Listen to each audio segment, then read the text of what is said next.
This BMW M3 competition is my current daily driver, but today it is going back to BMW and it's being replaced with this, the new M5 CS. So, oh, bye. Oh, sorry, I'm going to miss you.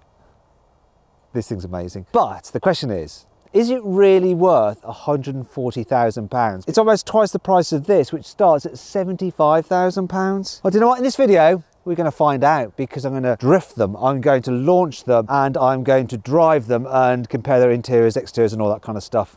Anyway, I'm Matt Watson, and you're watching Carwow. Let's start this video by talking about these cars' engines. So the M3 has a 3-litre twin-turbo straight-six with 510 horsepower and 650 newton meters of torque. Let's hear what it sounds like. So come on, start it up. Now rev it, rev it. Oh, sounds really hard-edged from here. Now let's hear it from the exhaust.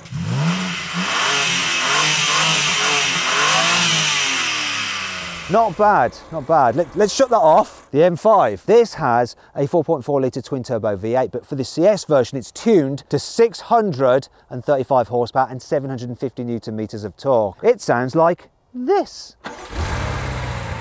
Rev it up.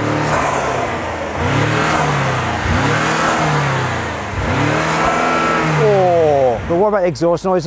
Let's hear it from the back.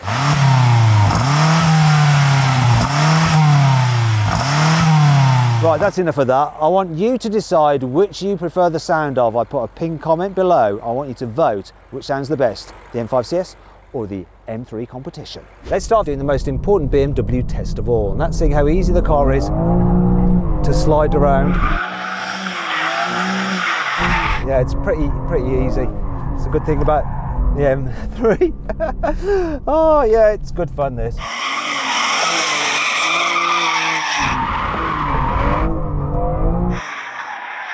Right, that's enough of that.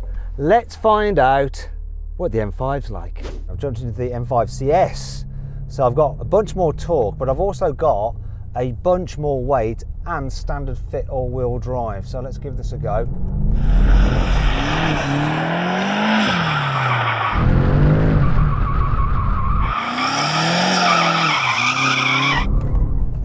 But of course, the four-wheel drive system is configurable, so I can go into my menus now and put myself into two-wheel drive mode. Should make things a little bit easier.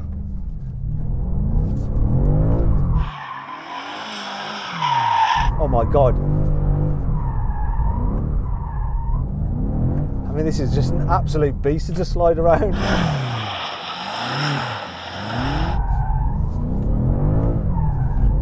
You can literally slide it at will.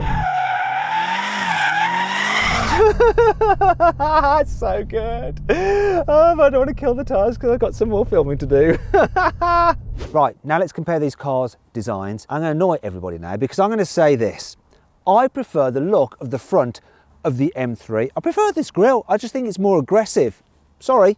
It's really grown on me. And this one is enhanced because it's got the carbon fibre upgrade pack, so you get carbon bits here and at the back. I also prefer the rear of the M3 as well, but from every other angle I do prefer this M5 CS, and it's got some special bits like vents in the bonnet, and this bonnet is actually carbon fibre. Wow. And you get these bronze accents around the grille. You also get bronze alloy wheels, you get bronzy exhaust. It's really nice, and bronzy M accents down the side. Plus there's plenty of carbon on it as well. It's a really nice looking thing, this. Now let's see what these cars are like to drive on a twisty road, because that's where M cars are supposed to deliver, well, especially M3s and on tracks. I'm going to start off with the driving position, because you can get this seat so low that you feel like you're in a racing car, or if you're a short arse, you can actually jack it up so you can see over the bonnet. Now, this being the rear wheel drive model, you have to be a bit careful on slippery surfaces because it can start to struggle to put its power down, but traction is still pretty good, and especially in the dry. If you've got an issue with traction though, you're just going to need the four-wheel drive model, aren't you? And then it really does hook up, and I think for most people, most of the time, that is the one to go for, because after all, you can drive it in rear-wheel drive mode if you dare. The steering on this car is precise and it's quick to react. Sometimes when it's wet you get a bit of push, but you just have to wait for a second, and then the front axle bites, and it's all predictable. In fact, this car is way more predictable than its predecessor, which was a bit spiky. It's nice and steady when it loses traction at the rear end, and you can control it on the throttle really well.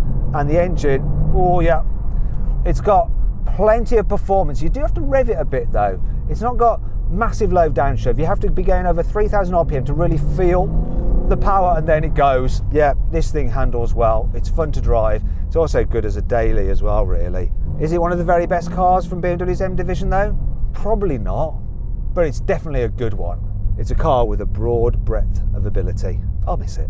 So funny jumping out of that M3 and into this, because the M3 is supposed to be the more focused, the more like track ready car. The M5 is about being an absolute weapon on the Autobahn. But it's a different story with the CS. BMW's engineers have created something that is just totally wonderful. This is without doubt one of the finest M cars in history to drive.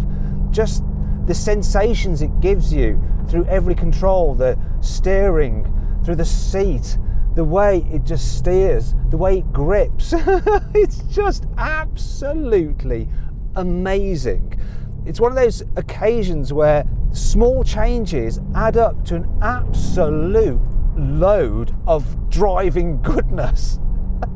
I wish I could be more eloquent to describe just how totally brilliant this car is. The way you just feel immersed in the whole driving experience like you haven't done in any other M car for such a long time.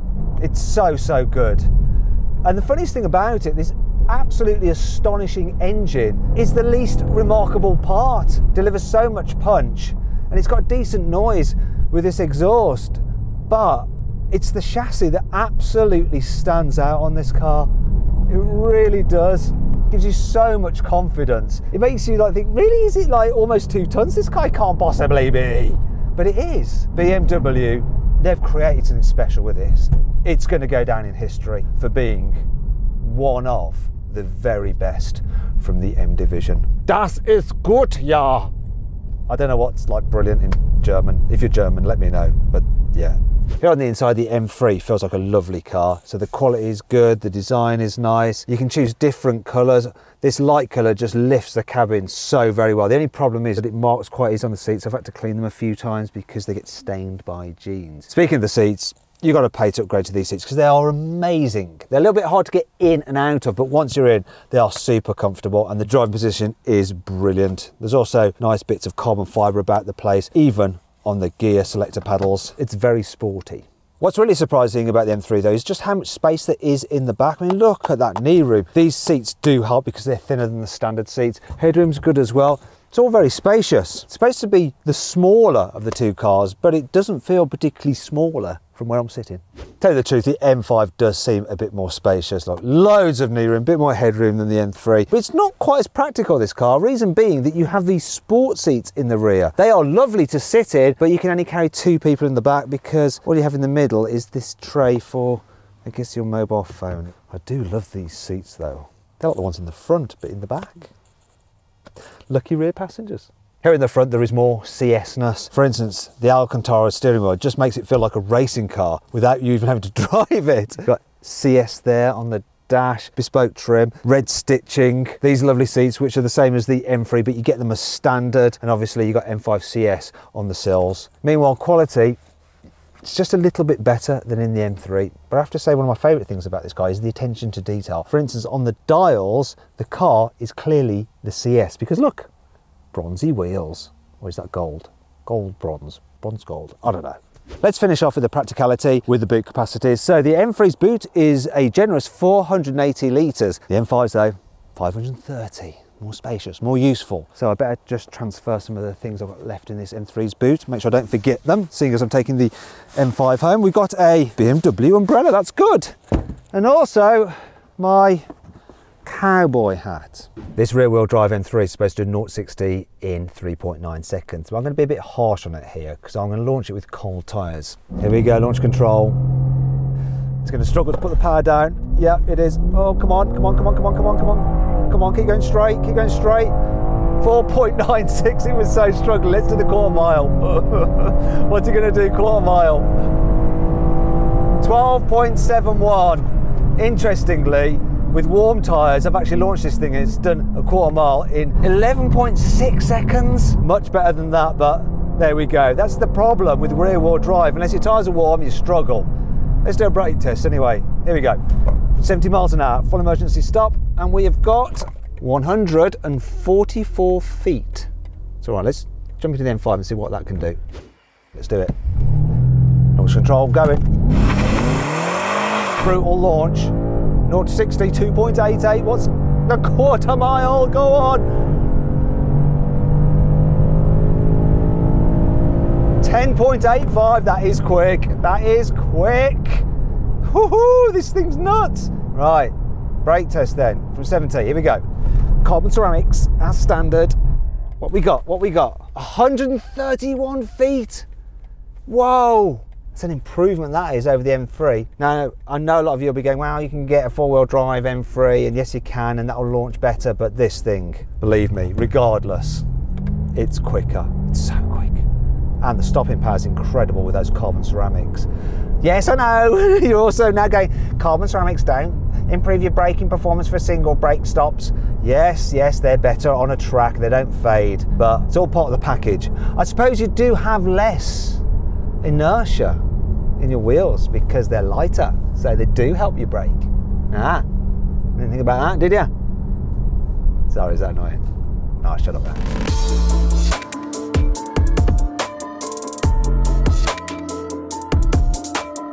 So then, what's my final verdict? Is the M5 CS really worth twice as much as an M3 competition? Well, objectively, no.